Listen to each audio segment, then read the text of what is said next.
नमस्कार दोस्तों, आज की इस क्लास में हम लोग कंप्लीट और इनकम्प्लीट डोमिनेंस को पढ़ेंगे। इसके पहले हम लोग जो जीन इंटरेक्शन का दो टाइप था, एलेलिक जीन इंटरेक्शन और नॉन एलेलिक जीन इंटरेक्शन। तो नॉन एलेलिक जीन इंटरेक्शन को कंप्लीट देख चुके थे।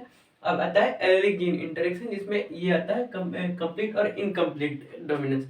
अब इसका कंप्लीट डोमिनेंस का एक सिंपल सा उदाहरण अगर हम लोग लेते हैं तो मोनोहाइब्रिड क्रॉस और डाईहाइब्रिड क्रॉस जो कराए हुए थे मेंडल, वो होता है। उसमें होता ये है कि जो रेसेसिव कैरेक्टर है उसके ऊपर डोमिनेंट कैरेक्टर अपने आप को कंप्लीट शो करता है, उसमें कहीं रुकावट नहीं आता है। जैसे कि अगर कोई टॉल प्लांट लेते हैं और कोई जेनेटिकली टॉल प्लांट लेते हैं और कोई ड्वार्फ प्लांट लेते हैं, तो उसमें क्रॉस कराते हैं तो फिर उसका F1 जनरेशन जो होता है वो टॉल होता है, क्योंकि उसमें जो कैपिटल टी होता है वो डोमिनेंट होता है। ठीक वैसे ही जब उसके बाद आता है इनकम्प्लीट डोमिनेंस। इनकम्प्लीट डोमिनेंस में ये होता है कि डोमिनेंट और रेसेसिव दोनों मिलके आपस एक साथ एक कैरेक्टर को शो करते हैं। दोनों अपने कैरेक्टर के पार्शियली शो करते हैं। इसका एक सबसे बेहतर एग्जांपल अगर हम लेते हैं तो एक आता है 4 o'clock प्लांट। उसमें दो टाइप का होता है, एक रेड होता है और एक व्हाइट होता है। जब हम रेड और व्हाइट दोनों को क्रॉस कराते हैं तो जो F1 जनरेशन होता है वो पिंक हो जाता है, क्योंकि उसमें रेड भी और व्हाइट दोनों एक साथ अपने आप को पार्शियली एक्सप्रेस करता है, जिसकी वजह से वो पिंक हो जाता है। अब चलते हैं इसको क्रॉस करा के देखते हैं। कंप्लीट डोमिनेंस का एक एग्जांपल ये है, जैसे कि पेरेंटल जनरेशन में टॉल प्लांट होता है और ड्वार्फ प्लांट होता है। इन दोनों को क्रॉस कराते हैं तो इसका जीनोटाइप होता है capital T small T small T. अब गैमीट बनता है तो एक कैपिटल टी इधर आएगा और एक स्मॉल टी इसमें आएगा। तो जो F1 जनरेशन होगा वो होगा कैपिटल टी स्मॉल टी। यहाँ पर कैपिटल टी होगा कंप्लीट डोमिनेंट होगा स्मॉल टी पे, स्मॉल टी रेसेसिव होगा। तो ये जो होगा टॉल प्लांट हो जाएगा। तो ये कंप्लीट डोमिनेंस का एग्जांपल है, क्योंकि यहाँ पर जो रेसेसिव जीन है उस पर कैपिटल डी का एकदम कंप्लीट डोमिनेंस होता है। लेकिन अगर हम इसको मिराबिलिस जाल्पा और 4 o'clock प्लांट करते हैं, इसमें देखते हैं तो रेड फ्लावर और व्हाइट फ्लावर के बीच आपस में क्रॉस कराते हैं तो रेड फ्लावर डोमिनेंट होता है और व्हाइट फ्लावर में कैपिटल डोमिनेंट, इसमें स्मॉल आर रेसेसिव होता है। जब गैमिट बनता है तो एक कैपिटल आर आता है और एक स्मॉल आर आता है। F1 जनरेशन में कैपिटल आर और स्मॉल आर साथ आते हैं, तो इसको होना चाहिए था रेड, लेकिन हो गया पिंक। क्योंकि अगर कंप्लीट डोमिनेंस को शो करता है तो यहाँ पर एक जो डोमिनेंट आर जीन है, कैपिटल आर है, वो स्मॉल आर पे कंप्लीट डोमिनेंट होना चाहिए, लेकिन होता नहीं है। ये दोनों एक साथ मिलकर अपने कैरेक्टर को पार्शियली एक्सप्रेस करते हैं और ये फ्लावर होता है पिंक। ये हुआ कंप्लीट डोमिनेंस और इनकम्प्लीट डोमिनेंस। अब आता है कोडोमिनेंस। कोडोमिनेंस में होता ये है कि दो जीन एक साथ होते हैं, लेकिन अपनी डोमिनेंस एंड रेसेसिव रिलेशनशिप को लूज करके वो दोनों एक साथ एक ही ऑर्गेनिज्म में अपने कैरेक्टर को एक्सप्रेस करते हैं। इसका एक बेस्ट एग्जांपल होता है डॉग। अगर आप किसी डॉग को देखते हैं तो उसमें देखिएगा एक ब्लैक कलर और व्हाइट कलर एक साथ होता है।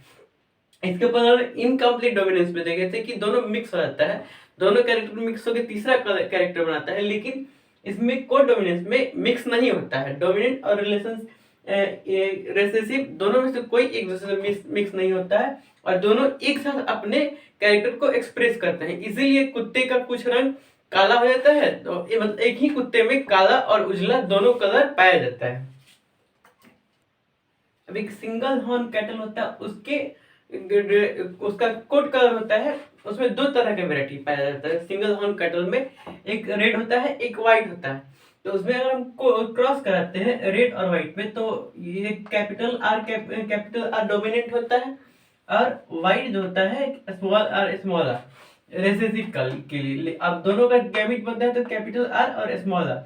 यहाँ पे होता है रोहन कलर, मतलब कि एक ही ऑर्गेनिज्म में उसका कोट ब्लैक भी रेड भी होगा और व्हाइट भी होगा। और फिर इसको आपस में क्रॉस कराते हैं तो इसका रिजल्ट आता है एक ऑर्गेनिज्म जो प्रोड्यूस होता है वो रेड होता है, दूसरा होता है रोहन होता है, फिर तीसरा व्हाइट होता है। यानी इसका मतलब ये हुआ कि ये कैरेक्टर आपस में ब्लेंड नहीं करता है, मिलता नहीं है। एक ही ऑर्गेनिज्म में ये तीनों कैरेक्टर देखने को मिलता है। ये होता है आपका कोडोमिनेंस। अब आता है ब्लेंडिंग इनहेरिटेंस। इसमें ये होता है कि दो टाइप के पेरेंट होते हैं और उनका जो प्रोजीनी होता है वो दोनों का मिक्सचर होता है। यानी वो दोनों, वैसे तो मिक्सचर हर प्रोजीनी होता है, लेकिन वो दोनों का इंटरमीडिएट फॉर्म होता है, प्रोड्यूस इंटरमीडिएट कंडीशन। अब ये दोनों का इंटरमीडिएट कंडीशन को प्रोड्यूस करता है। जैसे कि इसमें लेते हैं प्योर टॉल प्लांट और एक आता है प्योर डॉर्फ प्लांट।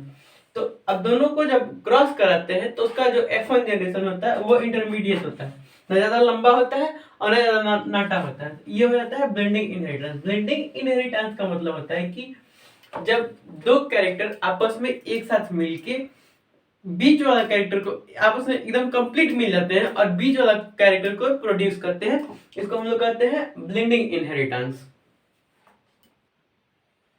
अब आते हैं कुमुलेटिव जीन में। कुमुलेटिव जीन इंटरेक्शन इसको कहते हैं कि जब दो से अधिक इंडिपेंडेंट पेयर ऑफ जीन आपस में ऐसे इंटरेक्ट करते हैं कि एक ही कैरेक्टर को अफेक्ट करते हैं, बट इन एडिटिव मैनर। इसका मतलब होता ही है कि जब दो से अधिक पेयर ऑफ जीन और फैक्टर आपस में इंटरेक्ट करके एक ही कैरेक्टर को बार बार अफेक्ट करते हैं, लेकिन इन एडिटिव मैनर। एडिटिव मैनर का मतलब होता यह है कि कितना अमाउंट में वो जीन प्रेजेंट है और कितना अमाउंट में अपने आप को उस पर अफेक्ट कर रहा है। इसको कहते हैं हम लोग कुमुलेटिव जीन और cumulative gene multiple gene inheritance. अब इसको अच्छे से समझते हैं। ये जो कुमुलेटिव जीन होते हैं ये कैरेक्टर के डेवलपमेंट को प्रभावित करते हैं। मतलब कि किसी भी इंडिविजुअल में अगर कितना अमाउंट में वो कुमुलेटिव जीन प्रेजेंट होते हैं, वो किसी एक स्पेशल कैरेक्टर के डेवलपमेंट को इफेक्ट कर देते हैं। अगर वो ज्यादा होते हैं तो उस कैरेक्टर को ज्यादा एक्सप्रेस कर देते हैं या फिर सप्रेस कर देते हैं। तो ये होता है कुमुलेटिव जीन एक्सप्रेशन। अब इसको हम लोग ये क्रॉस करा के देखते हैं। अकॉर्डिंग टू डेवेनपोर्ट, ये एक साइंटिस्ट है जिन्होंने बताया कि जो skin colour of human being है वो डिटरमाइन होता है मोर than a pair of gene, और कुमुलेटिव जीन के द्वारा डिटरमाइन होता है।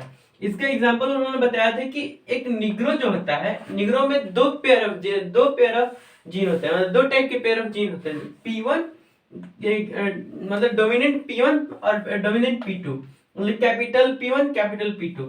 ये रिप्रेजेंट करता है कि उस अगर ये दो डोमिनेंट जीन रहे तो उस इंसान में पिगमेंट प्रेजेंट होता है, लेकिन अगर रिसेसिव P1 रहे और रिसेसिव P2 रहे तो उस इंसान में जो पिगमेंट होता है कलर का, जो कलर प्रोड्यूसिंग पिगमेंट होता है वो एब्सेंट रहता है, जिसकी वजह से ये तो अगर ब्लैक होगा और ये फिर व्हाइट हो जाएगा। अब देखते हैं कि किस कंडीशन में ब्लैक होता है और किस कंडीशन में व्हाइट होता है। अगर जीनोटाइप में कैपिटल P1 फिर कैपिटल P1 ये रहे तो वो जो निग्रो होगा फुल ब्लैक होगा। और अगर स्मॉल रेसेसिव P1 फिर डोमिनेंट P1 फिर रेसेसिव P2 फिर डोमिनेंट P2, यानी small P1 capital P1 small P2 और कैपिटल P2 रहे तो वो सैम्बो कलर का होगा। फिर मेल्टो होगा। अगर कैपिटल P1 स्मॉल P1 और कैपिटल P1 रहे तो P2 रहे तो, और उसके बाद क्वाड्रन होगा P1 कैपिटल P1 फिर small P1 small P2 capital P2 ये रहे तो फिर क्वाड्रन होगा, मतलब कि थोड़ा सा और सफेद। अगर स्टार्टिंग में रहेगा स्मॉल P1 कैपिटल P2 तो ये जो निग्रो होगा ये निग्रो ना हो कि कंप्लीट व्हाइट हो जाएगा। इसीलिए जब आप साउथ अफ्रीकन कंटिनेंट में घूमने जाएंगे तो एक साइड केवल कुछ लोग ब्लैक दिखेंगे तो दूसरे साइड में कहीं कुछ व्हाइट दिखेंगे। इसका अगर इजिली एग्जांपल देखना है तो आप साउथ अफ्रीका की क्रिकेट टीम को देख लीजिए, वहां पर दोनों तरह के क्रिकेटर होते हैं। अब आता है प्लियोट्रोपिज्म। इसमें होता यह है कि एक सिंगल जीन बहुत सारे कैरेक्टर को एक बार में इफेक्ट कर देता है। हाँ, वो इंडिपेंडेंट कैरेक्टर को इफेक्ट करता है, ऐसा नहीं है कि रिलेटेड कैरेक्टर हो तभी इफेक्ट करेगा। जैसे कि इसमें आता है, अगर आप ड्रोसोफिला में देखेंगे, ड्रोसोफिला मेलानोगास्टर में एक आता है वेस्टिजियल विंग का मेल, उसका जीनोटाइप होता है स्मॉल v स्मॉल g। तो ये एक अकेले इफेक्ट करता है विंग लेंथ का टीनी विंग्स ऑफ साइलेंसर। जैसे कि जब विंग होता है उसके ठीक नीचे होता है छोटा विंग होता है, क्या नाम है कि ड्रोसोफिला में, वो उसके बॉडी को बैलेंस करता है उड़ने में। उसके बाद ब्रिस्टल, सर्टेन ब्रिस्टल, ब्रिस्टल मतलब रोआ होता है, उसके पूरे बॉडी पर रोआ जो होता है उसको भी ये इफेक्ट करता है। स्ट्रक्चर ऑफ स्पर्मेटोथेका, जो उसके स्पर्मेटोथेका होगा उसके स्ट्रक्चर को, और लो नंबर ऑफ एग। अब देखिए एक जो जीन है, ये केवल एक जीन इतना कैरेक्टर को इफेक्ट करता है, तो इसी को कहते हैं प्लेयोट्रोपिज्म। जब एक single gene more than a character, more than two और मोर देन टू और मेनी कैरेक्टर को इफेक्ट करता है, तो उसको प्लेयोट्रोपिज्म कहते हैं।